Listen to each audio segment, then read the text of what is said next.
देखो इसमें हम लोगों को इंटरपोलेटिंग पॉलिनोमियल फाइंड करना है। न्यूटन फॉरवर्ड डिफरेंस और बैकवर्ड डिफरेंस फार्मूला जो इंटरपोलेशन का है, दोनों को यूज करके हम लोग पॉलिनोमियल फाइंड करते हैं। उसे ये पता चल रहा है कि पॉलिनोमियल का यूज कैसे फाइंड करना है, फार्मूला कैसे यूज करना पड़ेगा। ठीक है, तो देखो सबसे पहला काम क्या रहेगा, तुम्हारे पास डेटा में x है, इस तरह से कुछ दिया हुआ रहेगा। ठीक है, यहाँ पर 0 से स्टार्ट किया हुआ है, हो सकता है अदर क्वेश्चन में यहाँ पर 5, 4, 6 से भी शुरू करके देगा, तो उससे कोई इशू नहीं है। फिर तुम्हारे पास यहाँ देखो y का अपना कुछ डेटा दिया है। पहला काम क्या करेंगे, इस डिफरेंस टेबल को तैयार कर लेते हैं। तो डेल्टा y हमारा कैसे बनेगा, 10 - 7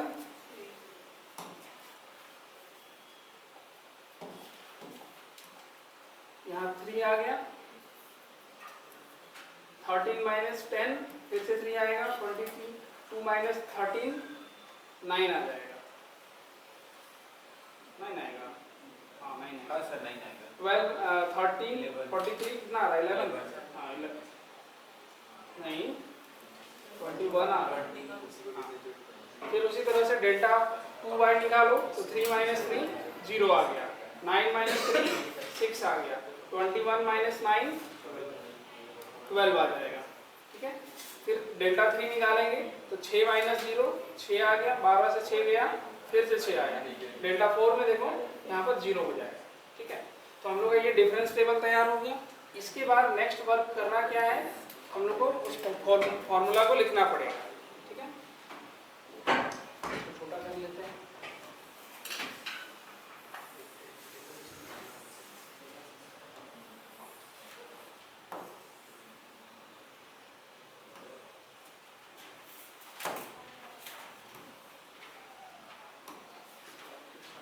नेक्स्ट यहाँ से देखना, हम लोग के पास x0 में क्या आ रहा है, 0। ठीक है, दूसरा नंबर h को ढूंढना रहता है।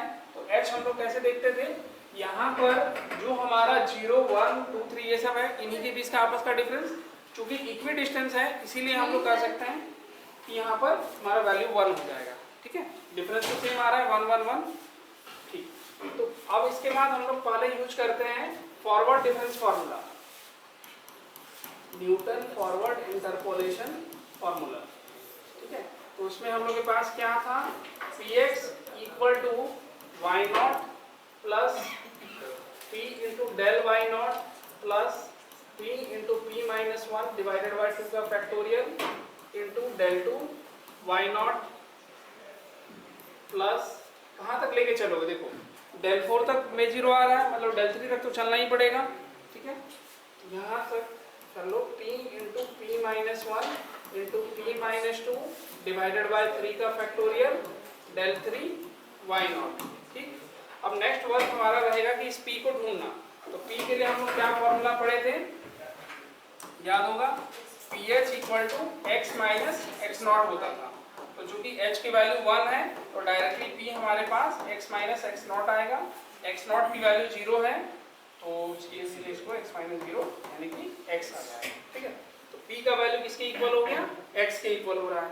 अब यहाँ पर इस फॉर्मूला में सिर्फ इसको पुट करो, तो px = क्या आएगा, देखो y0 हमारे पास कितना आ रहा है, 7, डेल y0 3 है, डेल 2 y0 0 है और डेल 3 y0 6 है।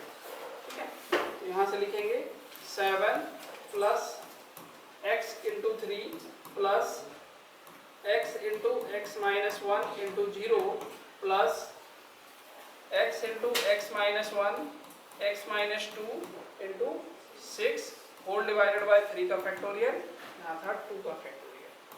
अब इसको सॉल्व करो, px की जो वैल्यू है वो हम लोग को मिल रहा होगा 7 प्लस 3x, वहाँ से देखो 3 फैक्टोरियल और 6 दोनों कैंसिल हो जाएगा, लास्ट में x into x - 1 into x - 2 आ गया।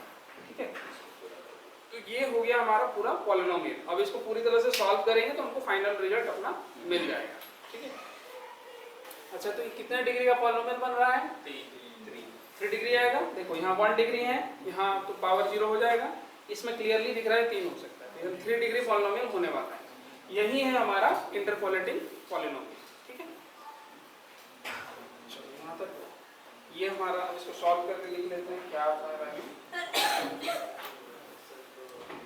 ये वैल्यू दिया हुआ है यहाँ पर x³ minus 2x² plus 5x plus 7, ठीक है, ये हो जाएगा। नेक्स्ट अब इसके बाद हम लोग को फाइंड करना है बैकवर्ड इंटरपोलेशन फार्मूला के हेल्प से, ठीक है। सेम पॉलिनोमियल डिराइव होगा, बस प्रोसेस हम लोग को देखना है कि कैसे वो बनता है, ठीक है। तो बैकवर्ड इंटरपोलेशन फार्मूला हम लोग देखे थे, px इक्वल टू था yn plus nabla p yn plus p into p plus 1 है, इस बार प्लस रहता है, ठीक है, whole divided by factorial two nabla two yn। फिर इसके बाद देखो कहाँ तक गया, ये भी 4 में 0 हो रहा है, अल्टीमेटली 3 तक ही जाना है हमको, ठीक। तो नेक्स्ट आएगा, यहाँ से करोगे p into P plus 1 into P plus 2 whole divided by 3 का फैक्टोरियल नेबला 3 yn। काम खत्म। अब इसके बाद नेक्स्ट वर्क हमारा रहेगा हाँ yn देखना होगा और फिर हमारा p फाइंड करना है, ठीक है। तो देखो जो yn है ये नीचे से लिया जाएगा, 43 डेल yn ये वाला हो जाएगा, डेल 2 yn ये बनेगा और डेल 3 yn ये आ जाएगा, ओके, नीचे से चलना होता है। फिर उसके बाद अब यहाँ से देखेंगे xn हमारे पास क्या आ रहा है, तो xn की वैल्यू 4 है, h अभी भी सेम है, वही 1 रहेगा, इसमें कोई इशू नहीं है। जो डिफरेंस हम जैसे लेते हैं ना, दोनों के बीच में डिफरेंस कितना आ रहा है, 1 आ रहा है, वही डिफरेंस हमको लेके चलना है। नेक्स्ट वर्क क्या रहेगा, p को निकालना। तो pH के बारे में क्या जानते हैं हम लोग, x माइनस xn, वहाँ फॉरवर्ड वाले में नॉट होता है, बैकवर्ड वाले में xn आ जाएगा, ठीक है। तो यहाँ से p equal to x minus 4 आ जाएगा, हाँ 4 है, ठीक है। फॉर्मूला में पुट कर px इक्वल टू आ गया yn का वैल्यू 43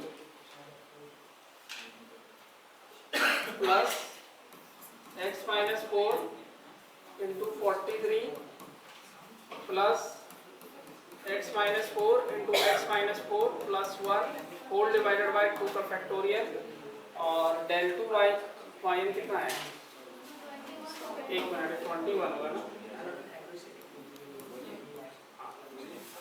यहाँ 12 आ गया और फिर सेकंड वाला x into x minus 4 plus 1 x minus 4 plus 2 whole divided by 3 का फैक्टोरियल और डेल 3 yn कितना आ रहा है, 6 आ रहा है, ठीक है। तो इसको भी अगर सॉल्व करेंगे ना, पूरा टोटल सॉल्व करोगे तो फाइनल आंसर वही निकलेगा, x³ माइनस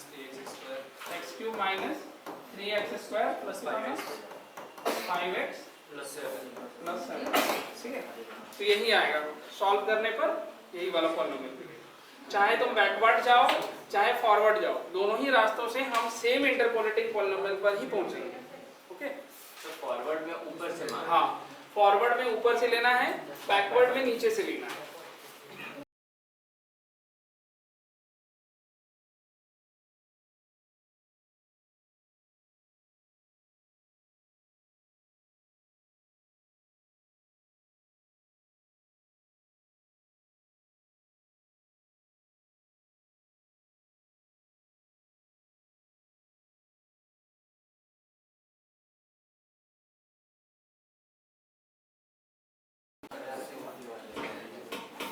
देखो इस क्वेश्चन में हमारे पास इस तरह का F48 और F84 को फाइंड करना है, ठीक है। डेटा कुछ इसी तरह से दिया हुआ है, x, y और इसका जो डिफरेंस टेबल है वो कुछ ऐसे तैयार हो जाएगा। अब यहाँ पर हम लोग फाइंड कैसे करेंगे, यूज कर, यहाँ पर सबसे पहले ध्यान रखोगे कि x में जो टर्म्स नंबर दिया हुआ है इनके बीच का डिफरेंस कितना आ रहा है। अगर यहाँ पर ये हो रहा है कि डिफरेंस सेम आ रहा है, इक्वी डिस्टेंस से इक्वल डिफरेंस आ रहा है, तो समझ जाना वहाँ पर न्यूटन फॉरवर्ड फार्मूला या न्यूटन बैकवर्ड फार्मूला ही यूज करने वाले हैं, ठीक है।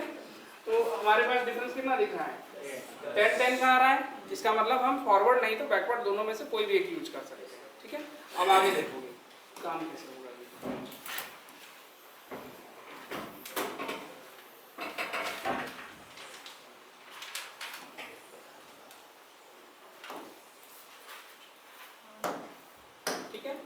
पहला काम यहाँ पर बोला गया है F48 को फाइंड करना है।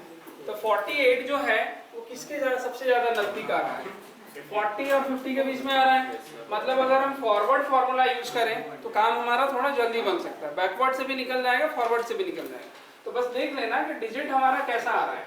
डिजिट अगर ऊपर में काफी नजदीक में है तो यहाँ पर हम देख रहे हैं 40-50 के बीच में है, तो फॉरवर्ड यूज कर लेंगे। यही डिजिट अगर मान लो 80-90 के बीच में होता तो फिर हम बैकवर्ड यूज कर सकते थे। अदरवाइज तुम सिंगल एक फार्मूला यूज करके भी बना सकते हो, बस कैलकुलेशन थोड़ा सा पड़ेगा उसमें। ठीक है, चलो देखते हैं। तो फॉरवर्ड फार्मूला के लिए हम लोग को क्या करना पड़ेगा? Px equal to Y naught plus P into del Y naught plus P into P minus 1 divided by 2 का फैक्टोरियल डेल 2 वाई नॉट। और देखो डेल 3 तो 0 है तो लिखने का कोई मतलब नहीं है, बस इतना ही रखो। अब नेक्स्ट काम क्या करना होगा? Y naught del Y naught निकालेंगे और पी की वैल्यू निकालेंगे। यहाँ पर ध्यान से देखना, हमारे पास x नॉट की जगह पर 40 है, ठीक है। तो पहला ही चीज यहीं पर गड़बड़ होता है कि x नॉट को हर बार 0 लेने का आदत हो जाता है, तो फिर गड़बड़ होगा। ठीक है, इसीलिए देखोगे x नॉट हमारा 40 आ गया। नेक्स्ट में h कितना आ रहा है? डिफरेंस 10 का है, 10 हो गया। फिर ph इक्वल टू क्या लिखते हैं? x minus x not, values put करो। 10p equal to x minus 40, मतलब p की वैल्यू कितनी आ गई? 40/10 आ गया। ठीक है, ये हो गया p। फॉर्मूला पुट करो। y नॉट हमारे पास 184, डेल y नॉट 20 और ये 2 आ गया। तो px लिखेंगे हम लोग 184 plus x minus 40 divided by 10 into del Y naught कितना है? 20 प्लस 1/2 फैक्टोरियल p की value x minus 40 divided by 10 हाँ 40 माइनस 10 माइनस 1 और डेल वाई नॉट हमारे पास 2 आ रहा है। ठीक है, अब इसको सॉल्व करो। देखो यहाँ पर ज्यादा हमको सॉल्व करने की जरूरत नहीं है, सिर्फ थोड़ा थोड़ा सा बस काटेंगे। 184 x माइनस 40 10 2, यहाँ से ये कैंसिल हो गया। फिर देखो 2 फैक्टोरियल 2 फैक्टोरियल 2 दोनों कट जाएगा, यहाँ से ये कटा, तो इधर से हमारे पास क्या आएगा? x minus 40/10 x minus 50/10। अब फाइंड किसको करना है हमको? F48 को फाइंड करना है। ठीक है, तो चूंकि ये इंटरपोलेटिंग पॉलिनोमियल है और 48 इन दोनों के बीच में आ रहा है, तो ऑब्वियस है कि x का वैल्यू यहाँ 48 पुट करेंगे, आंसर हमको मिल जाएगा। ठीक है, तो ये हो गया P48 equal to 184 plus 48 minus 10 into 2 plus 48 minus 40 ऐसे 40 वही ऐसा जो अभी लिखने से 10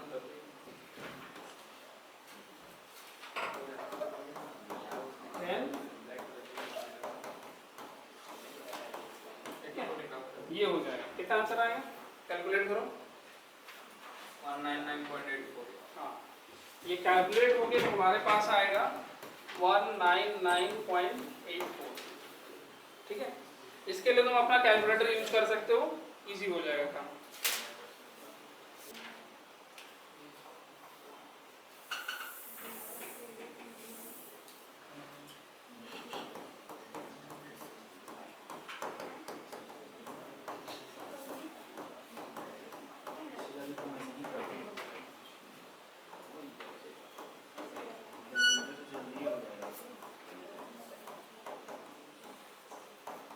कैलकुलेट करो फिर इसको और देखो वैल्यू कितना आ रहा है।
जो इंटरपोलेटिंग पॉलिनोमियल आया हुआ है फॉरवर्ड इंटरपोलेशन से px इक्वल टू ये कुछ आया हुआ है, ठीक है।